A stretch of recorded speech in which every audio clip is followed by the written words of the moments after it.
Now, I was reading up on this just yesterday. The Times of Northwest Indiana, in their report, noted that lawmakers are going, to be moving to ban a, quote, non-existent currency. Very interesting. A non-existent currency, going out of their way many times in this snarky article by Dan Carden to make it sound as if Indiana is trying to ban ghosts or something.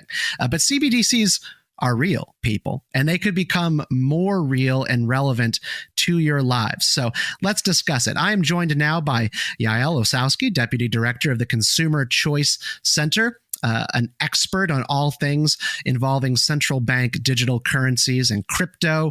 Yael, thanks for joining me. Yes, Stephen. Thanks so much for having me on. Delighted to talk to you. Are lawmakers in Indiana trying to ban a non-existent currency as if there is no problem or anything to be concerned about as it concerns digital currencies? Not at all. They're not chasing Casper here. The central bank digital currency, particularly in the United States, is something that has been discussed at length by the Federal Reserve. There are papers that they've written making arguments for it. They've sought feedback from various stakeholders in the banking sector, the finance sector. We've seen different versions of this introduced around the world. The European Union is really trying to push through their euro coin. The United Kingdom has discussed it. And we already have versions of it that do exist in places like the Bahamas and Nigeria and many other places that are aiming to look at their own central bank digital currencies. So they're not chasing ghosts. What they're really doing here in Indiana is taking good proactive measures that would stop implementation of a CBDC and at least protect Indiana residents from having this kind of what we believe is a sort of surveillance coin introduced. So I praise the steps. I think it's a great bill, and it's a very good step at the state level. Yeah, I mean, it certainly sounds like something I would be inclined to support as well. We can talk a little bit about some of the federalist concerns regarding, national currency and a single state's ability to block it here in a bit. But, I guess just still to back up, let's really break down for people what central bank digital currency really means. I gather that it is a form of currency, money being distributed by the central bank. Okay, we're talking about the Federal Reserve. So it's different than Bitcoins and cryptocurrencies because it is backed by the U.S. government. But what is the purpose of this? Why do they want to go down this road? We have cash. We also have perfectly functional debit and credit cards backed by our banks. Why would we need this? The argumentations around central bank digital currencies are seemingly made about convenience and the digital nature, when realistically, it's really tying it back to liquidity of the Federal Reserve. So the arguments that have been used and are implemented in the United Kingdom and throughout the European Union is that, look, we see all of these cryptocurrencies that exist in the ecosystem. People want to use things like Bitcoin because they can send money over the internet very quickly. They can do it with very low fees. We want to provide some kind of counterbalance to that. The CBDC idea is that, well, central banks right now are generally in the nature of printing money, and they've been doing a lot of it, $35 trillion of debt in the United States. And it's to provide a counterbalance to those digital currencies that exist and to say, hey, look, we can still be relevant using our fiat money system. That is the money that is guaranteed by the U.S. government. We can also be digital and cool and hip, and everyone can have wallets and implement this into their daily purchasing and savings routines. So that's the optimistic case. I think a lot of the opponents of it are those who look at what are the surveillance capabilities. We already know that whether it was the NRA or different people who were online performers, a lot of people are seemingly having accounts being shut down. There's a lot of debanking that's occurring. And this has occurred with gun rights, right? I mean, there have been banks who have been expressed a willingness to not want to extend certain lines of credit if it is going to be getting purchased on things from firearms dealers. And then furthermore, the Cato Institute, they published a paper on this. And, they just said very straightforward, nobody knows what you do with a $100 bill that you have in your wallet. Nobody is going to know, but say it's you, your wife, and God. But when it comes to a CBDC, you can bet your bottom dollar that they can see everything that you do and that you spend your money on, and make value judgments and maybe force value judgments on what you can and can't spend on. Great person to read at Cato's, Nick Anthony, sort of a great voice on this.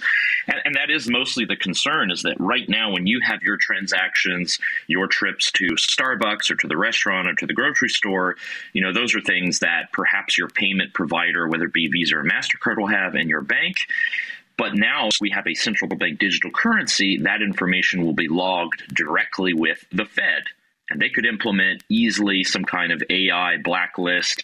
You're not allowed to go to this store. We can't have you buying junk food. We can't have you buying vape pods. We can't have you doing many different things. And it's, the entire idea of money is to provide something of value that we can exchange, something that is representative of value.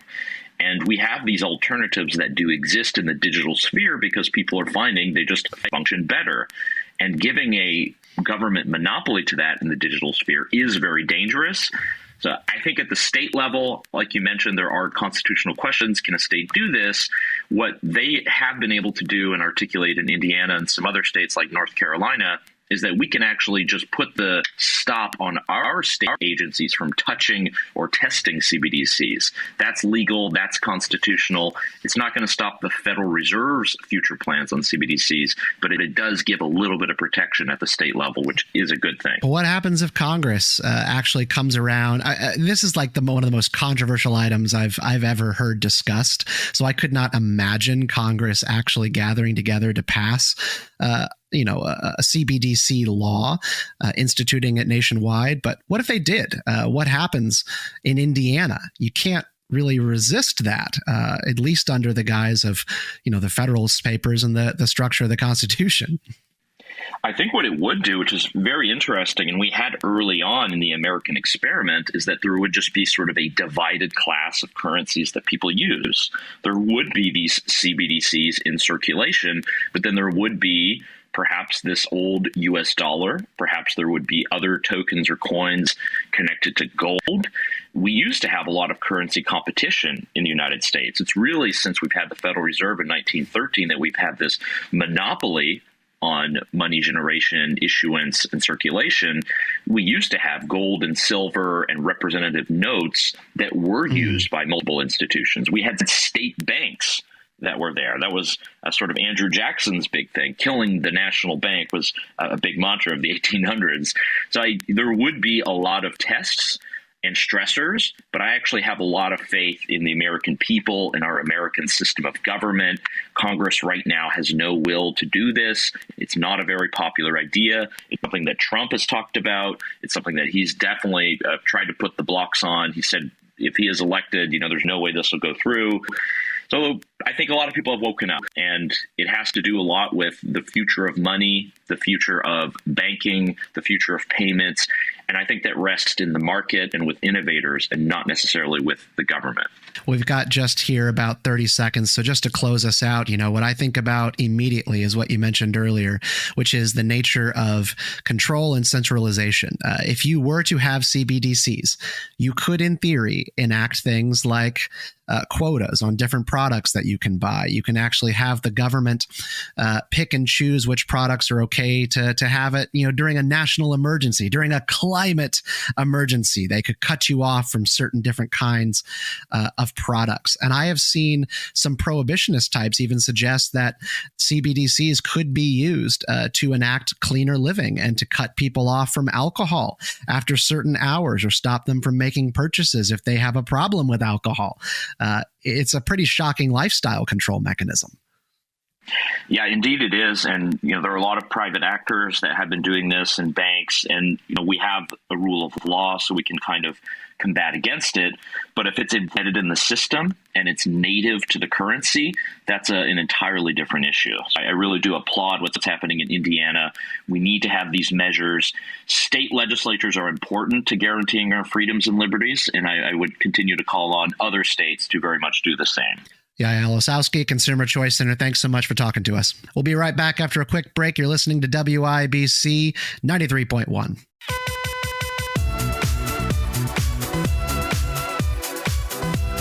It's the Tony Kennon Cast on 93 W.